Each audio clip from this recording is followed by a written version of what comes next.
James Starling here for the DeeJam YouTube channel after today's unbelievable matchday experience. I'm here with Macca, Old Newton manager. Macca, where the hell do you even begin with that game? 5 goals, 2 penalties, 1 miss, 2 sin bins. I mean, sum up that game. Well, I don't really know where to start, like you say. Coming into it, it's obviously second game in senior football with the lads, and I said to them at the start, obviously last week when we had a draw against Brantford, it was a bit hard to take, but coming into this game, obviously Achilles are a well-established senior team, so to get anything out of it, you got to build from there. So I said to them, go out, just look at it, see what they set up like. We've got no pressure on us at all. We've got no pressure on us. You know, Achilles have been there. They've won the league a couple of seasons ago. Luke's come back in. He's building a new team. Just go out there, play your football, and I've got 100% confidence in you boys going out and doing what you can do. We went out and we started first 20, like you see, and we did do really well. But then, Yeah, it seemed to be very aggressive. You were closing them down. You didn't give them a moment's peace on the ball. Was that a game plan before it started? I did, yeah, because during pre-season we played a lot of good teams. You know, we played Wanderers, Lake and Heath, and I find if you give teams a bit of respect and sit off them, then they play round you. Yeah. So I said to them, don't go out there, don't give them any respect at all. Go at them, let them know that you're going to be there and go at them. Just no pressure, just bang, bang, bang, and that's what they done. You know, first 20 minutes they went at them.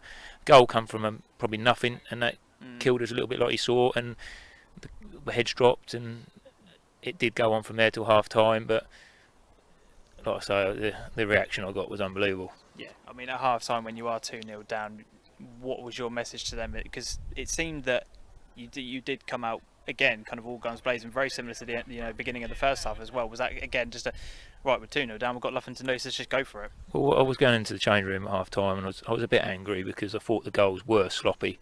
You know, the goal come from a cross. He's come into the box. He's got a free header.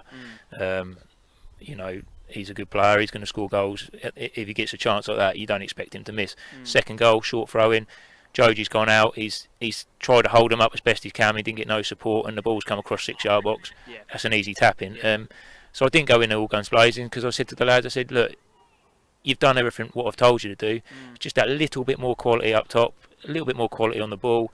If you give me a little bit more and we go, that extra 10% we'll go on and push. And the second half they come out. I said next goal's vital. Obviously, when you're 2-0, if you go and get a goal, your backs go up and they're panicking a little bit. And to be fair, I'm not going to beat around the bush. The sin bin rule did help us out, you know, and it is going to help teams out along the way this season. And you've got to either play that to your advantage or it is going to be your downfall. And today, it helped us out massively. Yeah, I mean, we'll talk about this sin bin rule a little bit in a moment, but you know, you've got yourself right back into the game, 2-1. You then push on. We get some of the penalty incidents, and then it just went absolutely crazy, didn't it? The final 10-15 minutes. I can't even remember the order of sequences of how it all went out. It just went mental. Well, the first goal, obviously, I sat down. I was like, I can't watch it, and then I couldn't watch the penalties. I sat in the dugout waiting because obviously it's a massive game for us. You know, Old Newton just come up 2 years ago in a bad situation, and they've come up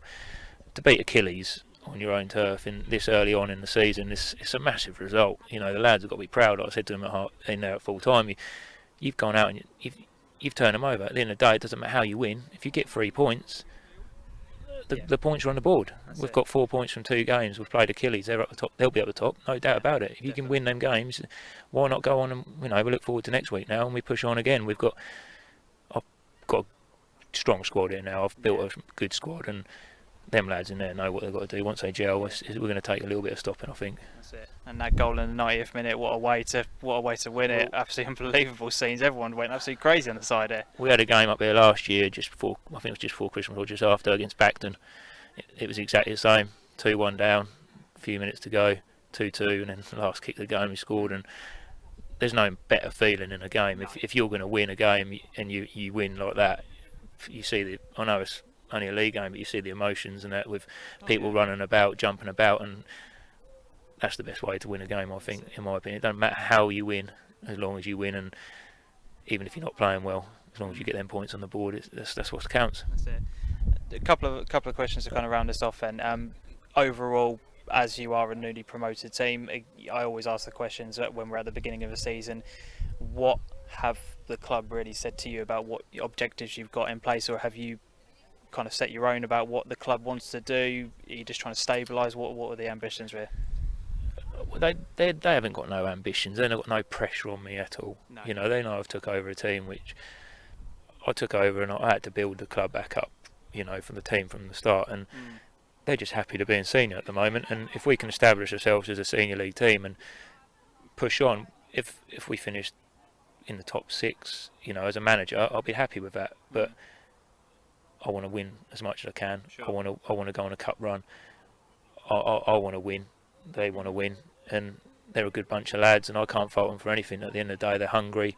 They stick together. Even the new lads who come in, they're willing to join in, and it's exciting times. I'm really looking forward to this season and seeing where we are at compared to last year, and seeing where we can be. You know, it is good, and the club are superb. You know, the facilities. There's no pressure. They get everything we want, and the lads love it. Yeah. The lads love it, and I can ask for a better club to manage, and I'm really enjoying it at the moment. Yeah. Definitely. Final one, the sin bin rule. I am not a fan of it. However, is it important that if the sin bin rule is going to be here to stay, that referees, as we've seen today, they enforce it as much as they possibly can? Because there were moments in the first half where there could have been quite easily a couple of sin bins in there, but we saw it towards the end of the second half. Is it just important that we get consistency from referees, because there's no good at happening today and then you know, nothing happening in the next one? Well, it's hard for me really, because people who know me know that I'm not very good with referees in my past, past history anyway. But I know what the sin bin rule is, and as big as it is, I've got to learn to keep it quiet as well as everyone else around the pitch. And it is one of them things. It's going to kill teams. Like I've just said to Luke in there, you know, it's obviously killed his team. But if they do it, and they do it consistently, and players do get a hold of it, and they do realise that it's going to kill the other players around them and not help them out, then it will come into action. And you've just got to learn. My lads, I just say to them, don't bother saying it. I know it's easy for me to say, but don't say nothing to the referee. People look at that and they'll probably think I'm probably the worst one to say that, because I can't keep my mouth shut. But I'm learning having to not say anything. If other people can do that, then it will go along. And you know, you're not going to lose games through the sin bin rule. But today, probably, you're probably right. Achilles did lose probably the game with the sin bin rule. But overall, I probably thought we deserved something out of it. Luke might say something different, but overall, it is what it is, and we've got 3 points. Point would have probably been a fair result, but we've got the 3 points, and we look on to next game, and then we go from there. But you know, Achilles are a decent team. I can't hide away from it. They've got some quality in their team, and they'll be thereabouts again, no doubt about it. And I'm looking forward to seeing the highlights. Yeah, definitely. Well, cheers. Thank you very much for your time. Cheers for Appreciate coming. it, Macca. Appreciate it.